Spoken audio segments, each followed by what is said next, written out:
கர்நாடக அணைகளான கபினி மற்றும் கிருஷ்ணராஜசாகர் அணைகளிலிருந்து காவிரி ஆற்றின் வழியாக உபரி நீர் வெளியேற்றப்படுவது தொடர்ந்து குறைக்கப்பட்டுள்ளது. இந்நிலையில் கர்நாடகா மற்றும் தமிழக எல்லைப் பகுதியான பிலிகுண்டுலுவில் நீர்வரத்து படிப்படியாக குறைந்து கொண்டே வந்த நிலையில் நேற்று முன்தினம் வரை வினாடிக்கு 300 கன அடியாக நீடித்து வந்தது. நேற்று காலை வினாடிக்கு 400 கன அடியாக இருந்த நீர்வரத்து இன்று தொடர்ந்து நீர்வரத்து படிப்படியாக அதிகரித்து தற்போது வினாடிக்கு 700 கன அடியாக நீடித்து வருகிறது. இந்த நீர்வரத்தால் ஐந்தருவி, சினி ஃபால்ஸ், மெயின் அருவி உள்ளிட்ட அருவிகளில் தண்ணீர் ஆர்ப்பரித்து கொட்டுகிறது. பழைய ஓய்வூதிய திட்டத்தை அமல்படுத்த வேண்டும் உள்ளிட்ட பல்வேறு கோரிக்கைகளை வலியுறுத்தி நாகையில் தமிழ்நாடு அனைத்து அரசு அலுவலர்கள், ஆசிரியர்கள் மற்றும் உள்ளாட்சி பணியாளர்கள் சங்கங்களின் கூட்டமைப்பு சார்பில் வேலைநிறுத்த ஆர்ப்பாட்டம் நடைபெற்றது. வட்டாட்சியர் அலுவலகம் முன்பு நடைபெற்ற ஆர்ப்பாட்டத்தில் 100க்கும் மேற்பட்டோர் கலந்து கொண்டு பங்களிப்பு ஓய்வூதிய திட்டத்தை ரத்து செய்து பழைய ஓய்வூதிய திட்டத்தினை அமல்படுத்த வேண்டும், காலமுறை ஊதியம் வழங்கிட வேண்டும் உள்ளிட்ட பல்வேறு கோரிக்கைகளை வலியுறுத்தி முழக்கங்களை எழுப்பினர். புதுச்சேரி லாஸ்பேட்டை நரிக்குறவர் காலனியைச் சேர்ந்த முத்துப்பாண்டி, விஜயலட்சுமி தம்பதியினர் பலூன் விற்கும் வேலை செய்கின்றனர். இவர்களது 3.5 வயது பெண் குழந்தை சனல்யா கடற்கரை காந்தி திடல் நேரு சிலை எதிரே விளையாடிக் கொண்டிருந்த நிலையில் மாயமாக்கியுள்ளது. இதுகுறித்து தகவல் அறிந்து வந்த பெரியகடை போலீசார் அங்குள்ள சிசிடிவி கேமராவை ஆய்வு செய்ததில் ஒருவர் குழந்தையுடன் பேசுவது, ஒருவர் அப்பகுதியில் உள்ள பானிலே கடைக்கு அழைத்துச் செல்வது பதிவாகியுள்ளது. இந்த காட்சிகளை வைத்து போலீசார் விசாரணை நடத்தி வருகின்றனர். மதுரை ஐயர் பங்களா பகுதியில் உள்ள தனியார் பள்ளியில் விளையாட்டு மேம்பாட்டுக் கழகம் மற்றும் இந்திய யோகா சங்கம் இணைந்து யோகாசன போட்டி நடத்தியது. இதில் மதுரையைச் சேர்ந்த சிவராஜா, கல்பனா தம்பதியின் மகன் தியானேஷ் 29 நிமிடத்தில் பத்மாசனம், வீராசனம், யோக முத்ராசனம், உத்தித்த பத்மாசனம், நவாசனம் என 200 ஆசனங்கள் செய்து கின்னஸ் சாதனை செய்து சாதனை படைத்துள்ளார். மேலும் அடுத்த முயற்சியாக சக்ராசனத்தில் அதிக நேரம் நின்று சாதனை புரிய இருப்பதாக மாணவர் தியானேஷ் தெரிவித்தார். மாணவரின் இந்த முயற்சிக்கு அனைவரும் வாழ்த்துகளும் பாராட்டுகளும் தெரிவித்தனர். வணக்கம், மீடியாவுக்கு வணக்கம். என் பையன் பேர் தியானேஷ். இன்னைக்கு என் தம்பி 1 ஹவரில் 200 யோகாசனாஸ் பண்ணுறதுக்கு இந்த ரெக்கார்ட் பண்ணுறதுக்காக வந்திருக்காரு. இது வரைக்கும் நாங்கள் பார்த்த வரைக்கும் 1 ஹவரில் 90 ஆசனாஸ் பண்ணியிருக்காங்க. இப்போது இவருக்கு சின்ன வயசுலேருந்து ஒரு இன்ட்ரெஸ்டட் இருக்குது, யோகா பண்ணுறதுல இன்ட்ரெஸ்ட் இருக்கிறதுனால இவர் ரொம்ப வேர்ல்டு ரெக்கார்ட் பண்ணணுன்ற ஒரு ஆர்வம் அதிகமானதுனால நான் இந்த கின்னஸ் ரெக்கார்டு பிரேக் பண்ணணும் அப்படின்னு ரொம்ப நாளாக சொல்லிட்டு இருந்தார். ஸோ அவரோட மாஸ்டர் சுரேஷ் சாரோட உதவினால் நாங்கள் இந்த இதில் 1 ஹவரை 200 ஆசனாஸ் பண்ணி அந்த ரெக்கார்டை பிரேக் பண்ணணும் அப்படின்னு சொல்லிட்டு கூட்டிகிட்டு வந்திருக்கோம். கண்டிப்பாக என் பையன் பண்ணிடுவாருன்னு நம்பிக்கை இருக்கு எனக்கு. தேங்க்யூ. என்னோட பெயர் கல்பனா, என்னோட கணவர் பேர் சிவராஜா. சென்னை திருவெற்றியூர் முருகப்பா நகரில் உள்ள பூங்காவில் காலை மாலையில் நூற்றுக்கணக்கான ஆண்கள், பெண்கள், இளைஞர்கள், குழந்தைகள் நடைபயிற்சி மேற்கொள்கின்றனர். இங்கு கூடுதல் மின் விளக்கு மற்றும் இப்பூங்காவிற்கு வரும் குழந்தைகளுக்கு விளையாட சிறுவர் விளையாட்டு பூங்கா அமைக்க வேண்டும் என்று பொதுமக்கள் கோரிக்கை வைத்தனர். அதன் பேரில் மாமன்ற உறுப்பினர் வார்டு மேம்பாட்டு நிதியிலிருந்து 35 லட்சம் ரூபாய் மதிப்பீட்டில் சிறுவர் விளையாட்டு பூங்கா மற்றும் மாநகராட்சி சார்பில் 6.11 லட்சம் ரூபாய் மதிப்பீட்டில் 26 மின் விளக்குகள் அமைக்கப்பட்டு இதன் திறப்பு விழா மாமன்ற உறுப்பினர் ஜெயராமன் தலைமையில் நடைபெற்றது. இந்நிகழ்ச்சியில் திருவெற்றியூர் சட்டமன்ற உறுப்பினர் சங்கர் கலந்து கொண்டு சிறுவர் விளையாட்டு பூங்காவை திறந்து வைத்து மின் விளக்குகளை இயக்கி வைத்தார். திருப்பத்தூர் மாவட்டம் மாம்பூர் வட்டாட்சியர் அலுவலகம் முன்பு தமிழ்நாடு வருவாய் கிராம உதவியாளர்கள் சங்கத்தினர் தமிழக அரசுக்கு பல்வேறு கோரிக்கைகளை வலியுறுத்தி சங்கத்தின் மாவட்ட செயலாளர் பிச்சாண்டி தலைமையில் ஒருநாள் அடையாள வேலைநிறுத்த போராட்டத்தில் ஈடுபட்டனர்.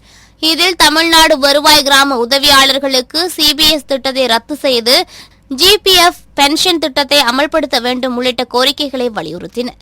மேலும் தங்களது கோரிக்கைகளை நிறைவேற்றாவிட்டால் வரும் 26ஆம் தேதி தமிழ்நாடு அரசு ஊழியர்கள் சங்கத்தின் சார்பில் மாநிலம் தழுவிய ஆர்ப்பாட்டத்தில் ஈடுபடுவோம் எனவும் எச்சரிக்கை விடுத்துள்ளனர். இன்னைக்கு ஒரு நாள் வேலை நிறுத்தம் மாநில முடிவின்படி அனைத்து வட்ட கிளையிலும் மாவட்டங்களிலும் நடைபெற்றுள்ளது. அனைத்து கிராம உதவியாளருக்கு சிபிஎஸ் ரத்து செய்து ஜிபிஎஃப் வழங்குமாறு தமிழக முதல்வரை அன்போடு கேட்டுக்கொள்கிறோம். அதே போல் 33 ஜிஓ வாரிசுதாருக்கு வேலை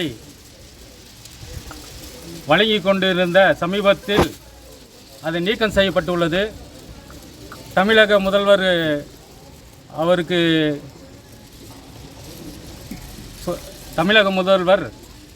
அதை சரி பார்த்து வாரிசுதாருக்கு வேலை உத்தரவை வழங்குமாறும், சிபிஎஸ்ஐ ரத்து செய்து பென்ஷன் திட்டத்தை வழங்குமாறும் நேற்று ஜாக்டோ ஜியோ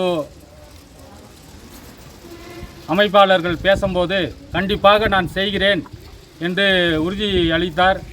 இந்த காலை வர ஒரு நாள் வேலை நிறுத்தத்தை நாங்கள் முடிவு பண்ணி இதை செய்து இந்த ஒரு நாள் வேலை நிறுத்தத்தை செயல்பட இருக்கிறோம்.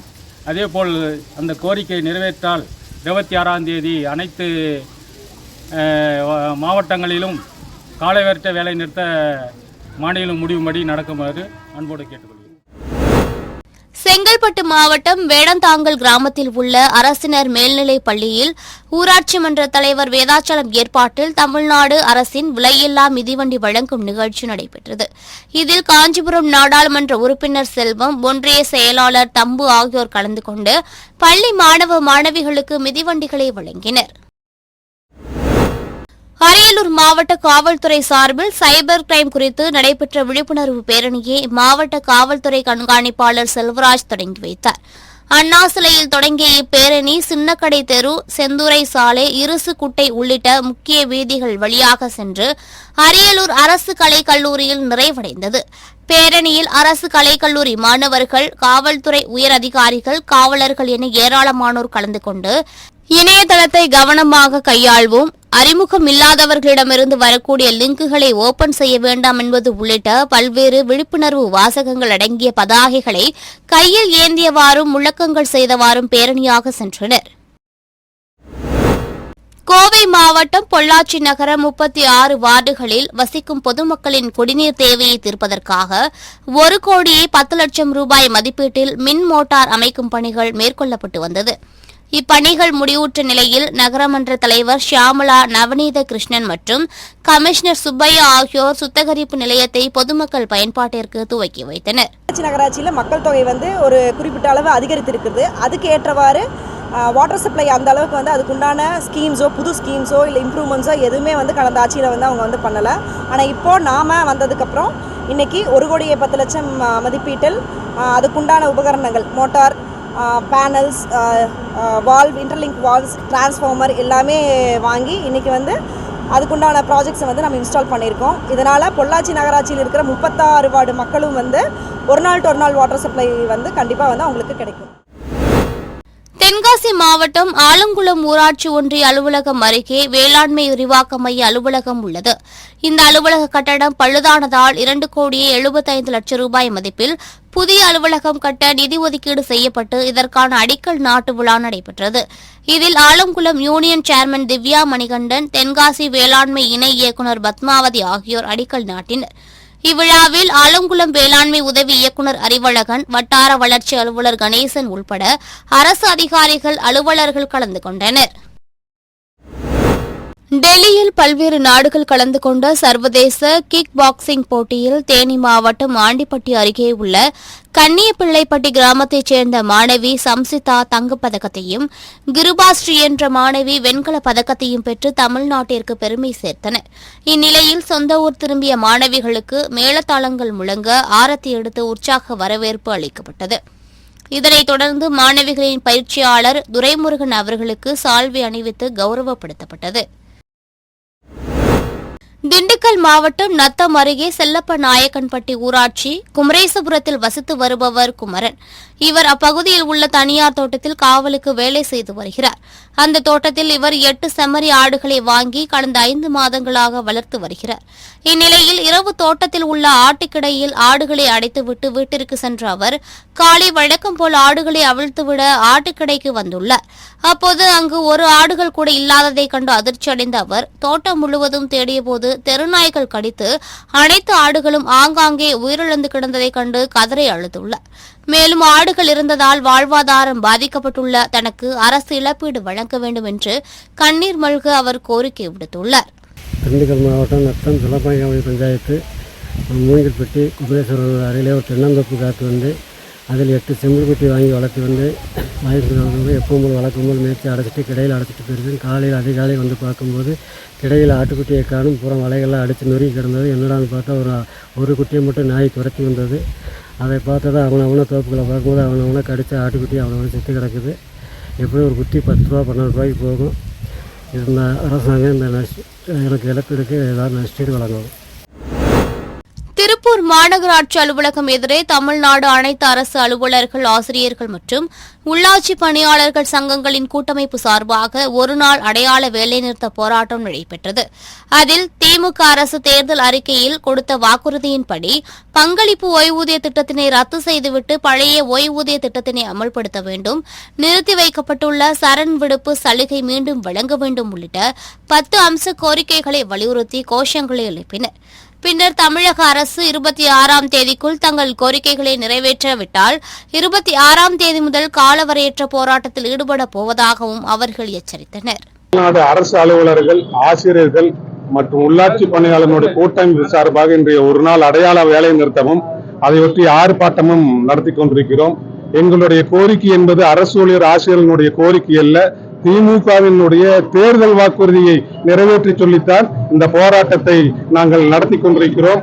நிச்சயமாக தமிழக அரசாங்கம் எங்களுடைய கோரிக்கைகளை நிறைவேற்றப்பட வேண்டும். அப்படி நிறைவேற்றப்படவில்லை என்று சொன்னால் வருகிற 26ஆம் தேதி முதல் ஒரு காலவரையற்ற வேலைநிறுத்த போராட்டத்தை நடத்த எங்களுடைய மாநில ஒருங்கிணைப்பாளர்கள் திட்டமிட்டிருக்கிறோம்.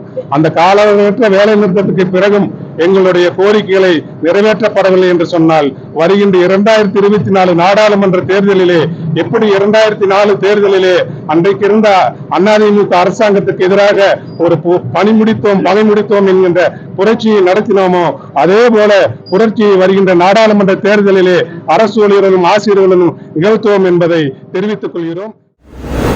நீலகிரி மாவட்டம் உதகையில் தடை செய்யப்பட்ட பிளாஸ்டிக் பொருட்கள் வணிக கடைகளில் பயன்படுத்தப்படுகிறதா என மாவட்ட நிர்வாகம் உத்தரவின் பேரில் நகராட்சி அதிகாரிகள் அதிரடியாக ஆய்வு மேற்கொண்டு பிளாஸ்டிக் பொருட்களை பறிமுதல் செய்து வருகின்றனர்.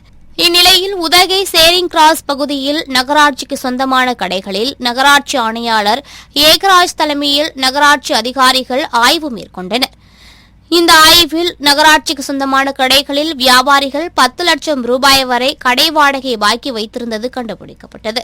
இதனையடுத்து 4 கடைகளுக்கு அதிகாரிகள் அதிரடியாக சீல் வைத்தனர். தென்காசி புதிய பேருந்து நிலையத்தில் போலீசார் இரவு ரோந்து பணியில் ஈடுபட்டனர். அப்போது அந்த பகுதியில் சுற்றித் திரிந்த இளைஞர் ஒருவரை பிடித்த போலீசார் அவரை சரமாரியாக அடித்து நெஞ்சில் காலால் மிதித்துள்ளனர். போலீசார் இளைஞரை தாக்கும் இந்த வீடியோ ஒன்று தற்போது சமூக வலைதளங்களில் வைரலாகி மிகப்பெரிய பரபரப்பை ஏற்படுத்தியுள்ளது. தேனி மாவட்ட ஊராட்சி மன்ற அலுவலக கூட்டரங்கில் ஊராட்சி மன்ற சாதாரண கூட்டம் மாவட்ட ஊராட்சி மன்ற தலைவர் பிரீதா நடேசன் தலைமையில் மாவட்ட ஊராட்சி செயலாளர் சிவக்குமார், மாவட்ட ஊராட்சி துணைத் தலைவர் ராஜபாண்டியன் முன்னிலையில் நடைபெற்றது. இக்கூட்டத்தில் 9 கவுன்சிலர்கள் கலந்து கொண்டனர். கூட்டத்தின் போது தேனி மாவட்டத்தில் உள்ள அனைத்து ஊராட்சி ஒன்றியங்களிலும் மாவட்ட ஊராட்சி நிர்வாகம் மூலம் செய்து முடிக்கப்பட்ட பணிகளுக்கு நிதி வழங்கியதை அங்கீகரிக்க கோரும் தீர்மானங்கள் உள்ளிட்ட 22 தீர்மானங்கள் நிறைவேற்றப்பட்டன. ஈரோடு மாவட்டத்தில் பேருந்து நிலையம் செல்லும் முக்கிய பகுதிகளாக பன்னீர்செல்வம் பூங்கா, மணிக்கூண்டு ஆகிய பகுதிகள் உள்ளன. இப்பகுதியில் ஏராளமான ஜவுளி கடைகள் செயல்பட்டு வரும் சூழ்நிலையில் அடிக்கடி போக்குவரத்து நெரிசல் ஏற்பட்டு வருகிறது. இந்நிலையில் இச்சாலைகளை ஆக்கிரமித்து கட்டப்பட்டுள்ள கடைகள் மற்றும் கடைகளில் மேற்கூரைகள், விளம்பர பேனர்கள் உள்ளிட்டவற்றை நெடுஞ்சாலைத்துறை அதிகாரிகள் மாநகராட்சி ஊழியர்களுடன் இணைந்து அகற்றும் பணியில் ஈடுபட்டனர். அப்போது பணிகளை தடுத்த வியாபாரிகள் அதிகாரிகளுடன் வாக்குவாதத்தில் ஈடுபட்டதால் சிறிது நேரம் பரபரப்பு ஏற்பட்டது. தேனி மாவட்டம் உத்தமபாளையம் தாலுகா வேப்பம்பட்டி ஊராட்சியைச் சேர்ந்தவர் முதியவர் ராமசாமி. இவர் தனது நிலத்தை கடந்த 2021ஆம் ஆண்டு பாலசுப்ரமணி என்பவருக்கு விற்பனை செய்துள்ளார். இதனை பாலசுப்ரமணி குருசாமி என்பவருக்கு விற்பனை செய்துள்ளார். அதில் முதியவர் ராமசாமி பாலசுப்ரமணியனுக்கு விற்காத 50 சென்ட் நிலத்தை சேர்த்து குருசாமி அபகரித்துள்ளார். இதனை அறிந்த முதியவர் குருசாமியிடம் நியாயம் கேட்டபோது குருசாமி முதியவரின் குடும்பத்தினருக்கு தொடர்ந்து கொலை மிரட்டல் விடுத்து வந்துள்ளார். இதனால் வேதனை அடைந்த முதியவர் குருசாமி மீது நடவடிக்கை எடுக்க கோரியும் தங்களுக்கு பாதுகாப்பு வழங்க கோரியும் காவல் நிலையத்தில் புகார் அளித்துள்ளார். ஆனால் இதுகுறித்து காவல்துறையினர் எந்த நடவடிக்கையும் எடுக்காததால் ஆத்திரமடைந்த முதியவர் சின்னமனூர் நகரில் உள்ள காந்தி சிலை முன்பு அமர்ந்து தர்ணாவில் ஈடுபட்டார். இதனால் பரபரப்பு ஏற்பட்டது. அதாவது நான் எங்களுடைய நிலத்தை ஆக்கிரமிச்சு, அதாவது குருசாமி சென்னை காஞ்சிபுரத்தில் இருக்கிற குருசாமி, அவருடைய வைப்பாளர் அதாவது பாலசுப்ரமணியம், பாலாஜி, தாசில்தார் உத்தம்பாளையம், தாசில்தார் சந்திரசேகர், உத்தம்பாளையம் அதாவது சர்வே ராஜேஷ், இவர் அத்தனை பேரிடமும் முறையிட்டு கேட்டோம். ஒன்றுமே கிடைக்கல. 18 மாசமும். இப்போவாவது கிடைக்குமான்னு சொல்லி பார்த்தோம், கிடைக்கல. வேப்பம்பட்டி டீ குடிக்க ஆரம்பித்தவன் விஎம் வீட்டு முன்னால, கடை முன்னால, அவங்களுக்கு ஒன்றும் ஆகலை. தோட்டத்தில் இருந்து அதாவது என்னென்னமோ செய்யணுமோ அத்தனை செஞ்சேன், அதுக்கும் ஒன்றும் ஆகலை. இப்போ கடைசியில் காந்தி கிட்ட வந்திருக்கிறேன். அவர் 5 உரிமை வாங்கி கொடுத்தவர். பேச்சு உரிமை, எழுத்து உரிமை, ஓட்டு உரிமை, பிரஜா உரிமை, குடியரசு, மக்களாட்சி வாங்கி கொடுத்தவர். அவர்கிட்ட கேட்டு உங்களுக்கு என்ன சொல்லிச்சு வந்திருக்கிறேன். எனக்கு உரிமை என்னன்னு சொன்ன என்னுடைய இடம் 50 சென்ட். அந்த உரிமைக்காகத்தான் நான் போராட்டம் இது வரைக்கும் நடத்துகிறேன். வேற நீலகிரி மாவட்டம் குன்னூர் அருகே உள்ள கீழ் குரூஸ்பேட் பகுதியில் பாஸ்கரன் என்பவர் வசித்து வருகிறார். இவரது வீட்டில் மின்கசிவு காரணமாக தீ விபத்து ஏற்பட்டுள்ளது.